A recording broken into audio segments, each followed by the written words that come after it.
guys, welcome back. Oh, I want you to come along with me today because today we're making Sex by Chocolate. This is a gluten-free sugar alternative chocolate cake that I'm so excited to share with you guys because this cake is phenom, okay? You can use it for all kind of things. Today we're going to do a little something extra special with it. We're going to make it in our beautiful heart-shaped pans, make it tiered, and we're going to throw some ganache in between and on top of it. So watch to the end of this video, all right, guys, because you're going to love that. We're going to start with our gluten-free organic rolled oats. Those are going into some hot water right here. Charlie boy, my precious boy. It's my dog rolling around over here, making noise. All right, so this goes in to our boiling water. All right, so that's 1.5 cups of our gluten-free organic oats into 2 cups of boiling water. And then you want to boil that. We're going to do that for about 5 minutes to get them good and cooked through. Then we're going to remove that from the heat and let those cool down just slightly, okay? And look at those beautiful oats. That's the texture you want, guys. You don't want to pulverize down to mush completely, okay? That's the texture you want. They're finished, and we're going to pull them off the heat. Okay, guys, we're letting our oats set and just cool down just a little bit. Okay, guys, our oats are ready, so we're going to go ahead and get this in to start our cake. In goes our 1/2 cup of butter, just 1 stick, our coconut oil, and we're going to get that going. All right, in is going to go our cottage cheese. All right, 3 farm fresh eggs are going in, and if you guys are in our area, you want farm fresh eggs, check out that link. Last thing to go in, 1 tablespoon of apple cider vinegar with the butter. And into our gluten-free baking flour blend, and today we're using the King Arthur 1-to-1, okay? And then we need our 3 cups of coconut sugars going in, and 3 tablespoons of cocoa. 2 3/4 cups of our King Arthur 1-to-1 gluten-free blend. Our 1 teaspoon of salt, 1.5 teaspoons of baking powder. I'm sorry, baking soda, baking soda, baking soda. No baking powders in this. My mistake. Said the wrong thing. 3 tablespoons of baking cocoa and 3 cups of coconut sugar. This makes a pretty big size cake, pretty good size cake. And we want our cake layers to be nice and full. To get those mixed through before you add them to your wet ingredients. Now, with your mixer running, begin to add your dry ingredients. Make sure you have that on low. I want to mention something about the name of this cake and how I came up with it. Way back, I think it was in the 90s, all these chefs and restaurants and stuff started coming out with stuff called Death by Chocolate, right? And it occurred to me the other day, in thinking about this recipe and coming up with this, let's just call it what it is. We all know what the forward goal is, okay? So let's just call it what it is, Sex by Chocolate. Okay, now, here we go. We have our pans. They are greased with coconut oil, lined with parchment, and then greased again, okay? So we're gonna fill our pans. Let's get that done.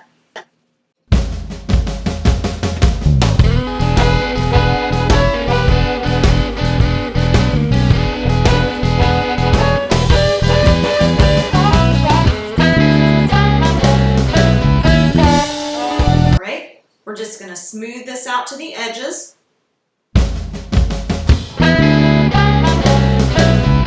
And remember, guys, this is gluten-free and sugar alternative, and you can easily make this cake vegan by using all coconut oil, no butter, and using an egg replacer.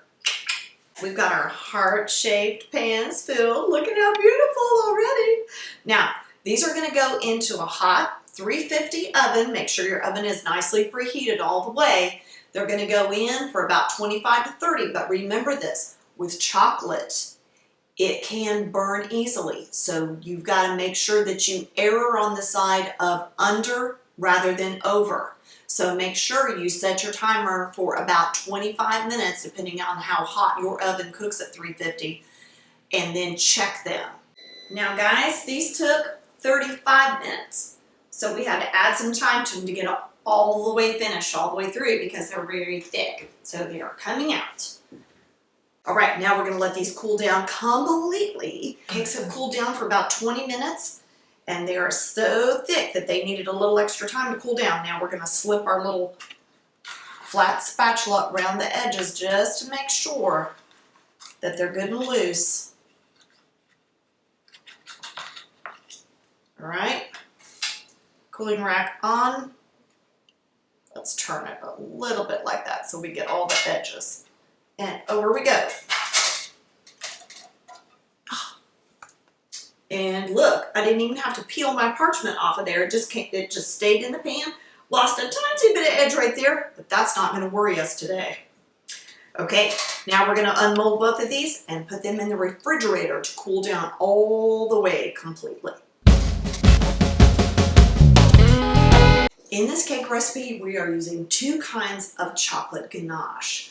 Now, if that word sounds really fancy and seems to intimidate you a little bit, don't let it, because I'm going to show you this is so easy, but it's so fun to say and it's so fun to do, and it's going to impress your sweetie pie or whoever you're making this for, okay? Now, into this has gone half of a bag of our artisan chocolate chips and 6 bars of the Moser Intense Dark, all right? Or what do they call it? They just call it dark, but it is very, very dark. All right, so that has gone into this, chopped up, all right, and then microwaved in about 15-second increments. You want to stir it every 15 seconds or so, maybe just a little bit under that, to get it going and make sure, remember we talked about you don't want to burn your chocolate. If you've ever burnt chocolate on the stove or in the microwave, you know it is very unpleasant and very discouraging, disappointing, just makes you want to cry. But anyway, so in the microwave, stir every 15 seconds, high power, until it's just almost all melted. When you pull that out and there are still a few lumps left, do not put it back in, just stir it, because those lumps are going to melt through by the heat that is already in your chocolate, okay? And you want it to that, okay? And all that's in there right now is chocolate. Nothing added to it yet. Now, we're going to take our 14 ounces of sour cream, and that is, if you like me and you just want to cut to the chase, don't want to measure it out on a scale, that's 1 3/4 cups of sour cream, nothing added to that, okay? Now, in is going to go our chocolate. I'm going to pour that over just like that. Now, let's use our scraper because we want to make sure we get all that good chocolate out of there. Okay, now, as you can do this with any kind of chocolate, but I recommend the dark chocolate because the flavor goes much better, I think, with the sour cream. Now at this point, guys, you can either just get a spoon or we can fill our cake. Our cakes are cool. All right, now we're going to put this face down on our cake plate. All right, and here, remember our sour cream chocolate ganache. Now, if that tightens up on you guys before you get it on, don't fret, don't panic. Microwave, lower power setting, if you have like a melt setting, put it in there for a few seconds, give it a little stir, and if it needs a few seconds more than that, give it a little bit more seconds, and then give it a little stir, okay? Word to the wise, don't panic. How do you think I know that? You're right. Been there, done that. Okay, so look how gorgeous that is.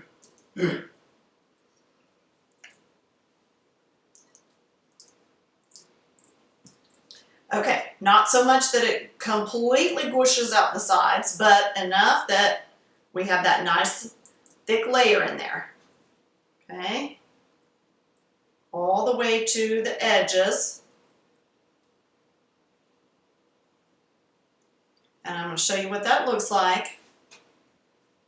All right, come here.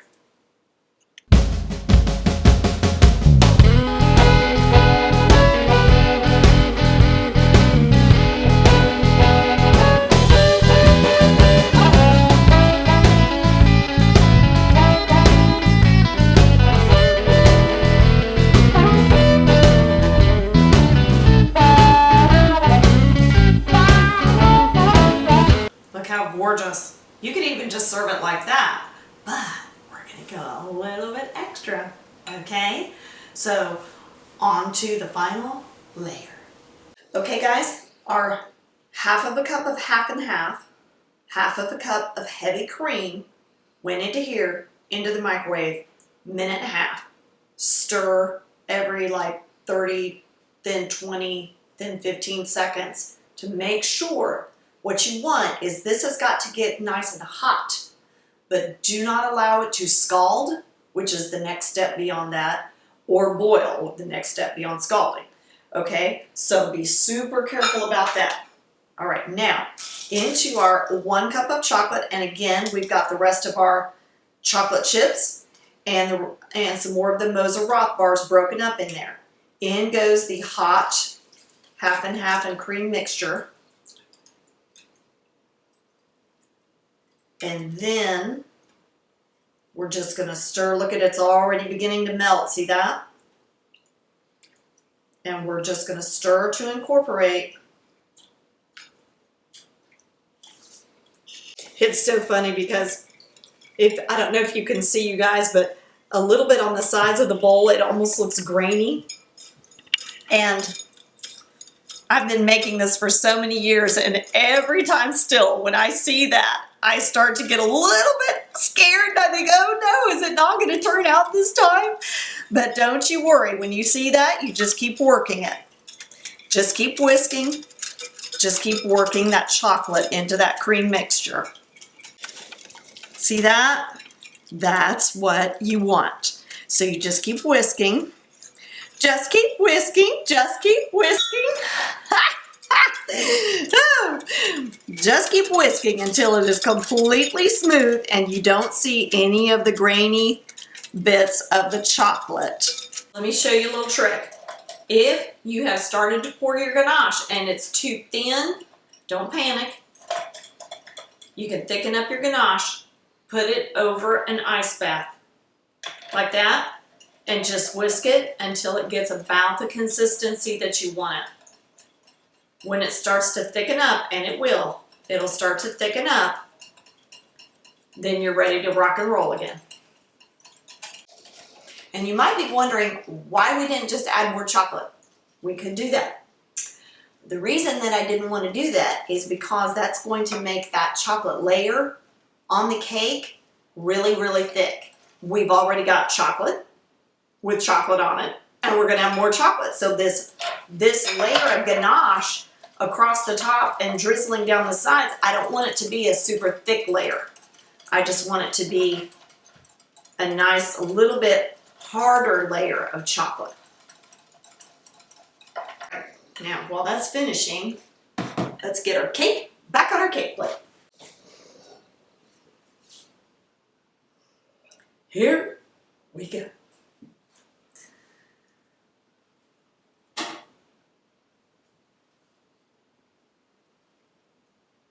Looks about right. All right, and we'll clean that up on the edges. Nobody will know, except me and all of you. That's what we want, like a thick syrup consistency. Okay, let's start.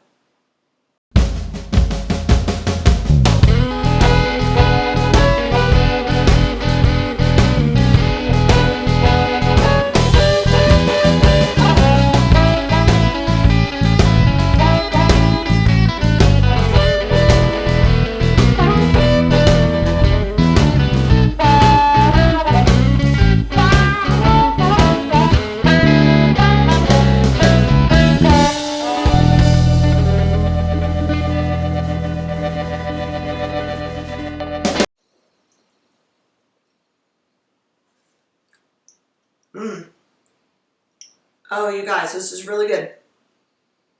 That chocolate flavor in there is just singing. And it's dense, it's moist. The balance of the sweetness and the tartness and tanginess is just on point right there. It's hard to believe that this is gluten-free and sugar alternative. Oh my goodness sakes, this is definitely living up to its name, Sex by Chocolate. All right, throw me up a like and a comment, guys. Hit that notify bell so you can see all the wonderful recipes and videos that we're uploading for you every week, especially these original recipes on Things Tina Does. We'll see you next time.